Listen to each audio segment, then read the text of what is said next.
Hello and welcome to part 2 of our peppers, chiles, and capsaicin growing series, where I show you all the different varieties of peppers that we grow this year, in addition to an update on the area that they're grown in. This is one of my favorite types of poblano peppers, the San Luis. They make some big peppers, thick-walled, and today I'm going to be making one of my favorite dishes, which is the chile relleno, but a slimmed down version. And we always need to blister the peppers so that we can separate that protective waxy film from the pepper. And what's going to be making this a slimmed down version is we're going to be skipping out on some of the battering and the sauce.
Here's our slimmed down chile relleno for a quick fix.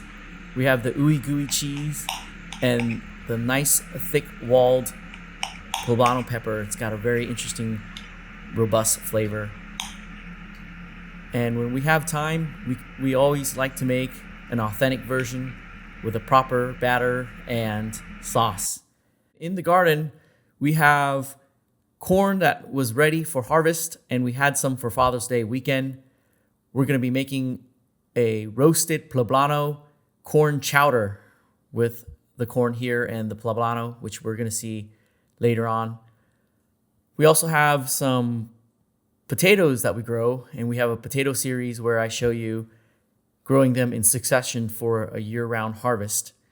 This morning I harvested some broccoli side shoots, and this is Happy Rich, which is a sprouting broccoli, but it makes essentially gailon sprouts. We have our cauliflower harvest for June, and down below we have a couple of succession plants that are further along. Those are broccolis. Here is another one of my favorite chiles. This is the green chile, and in Anaheim, California, they're called Anaheim peppers. When they're grown in Hatch Valley, New Mexico, they're known as Hatch peppers. We got some more poblanos and plenty to make that corn chowder. We can also make some more chile relleno. Here we have some bell peppers, and these are going to ripen to either a yellow or orange bell pepper.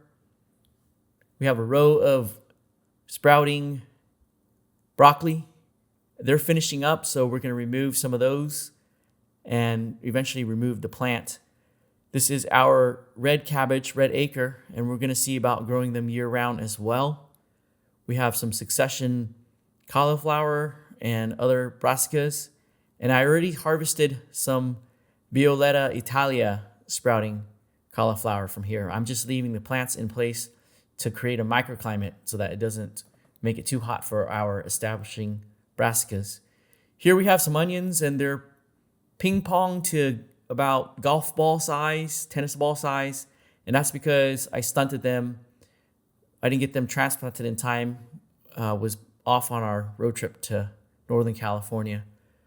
We have some okra here, and this is a variety that came from Taj, who is from Rabwa, Pakistan. So I like to call this variety Rabwa Taj. And he sent those to us, the seeds, many years ago. I've been growing them year after year. And I removed the okra and the blossoms so we can let the plant grow some more before it sets fruit. We have a late blooming artichoke. And then here is a dahlia that's in bloom. And down below we have some more brassicas.